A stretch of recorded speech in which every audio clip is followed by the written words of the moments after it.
Hello, sports fan. This is Stephen Hill for Sports Choice Plus. I'm bringing you a very special breakdown, and I'm going to be covering some of the biggest moves from last 2024's offseason and how they fared in this past NBA season. Before I get right into that, I want to make sure you're subscribed to the YouTube channel so you get all the updates and all the breakdowns. Without further ado, let's get right into it.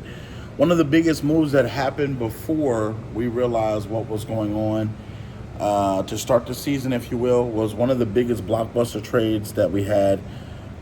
East Coast going to West Coast. When you're thinking about the New York Knicks, they needed to get rid of Julius Randle, and they did that. They did that, and in return, they got one hell of a NBA All-Star in Karl Anthony Towns.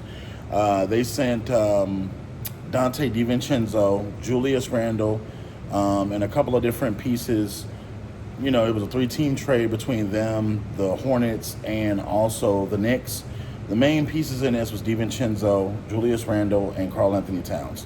When you look at the Knicks and how they were able to make it to the conference finals, that's a big step for them. They not only did what they were supposed to do as far as getting there, they didn't make it to the championship game, but they gave a hell of a fight. That was incredible for their team to get where they are. You saw the Knicks' energy rise. You saw the fan base rise, and there was an energy in the Garden that we haven't seen in some time. I look at this as being a foundational piece because they've been improving this offseason. They've been adding different pieces this offseason. So that lets me know that they're not only minded to win a championship, they're still trying to stack those pieces.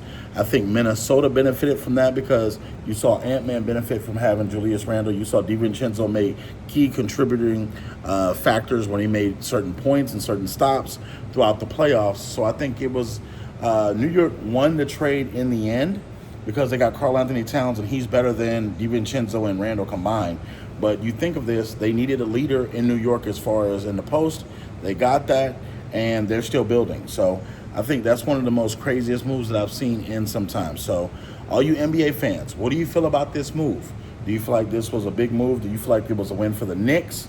Do you feel like it was a win for the Timberwolves? Now that you've seen both teams play it back and both teams make it essentially to the conference finals, what was a bigger move? Definitely check out Sports Choice Plus. We're going to be back with some more debates and some more topics. I'll see you on the next one.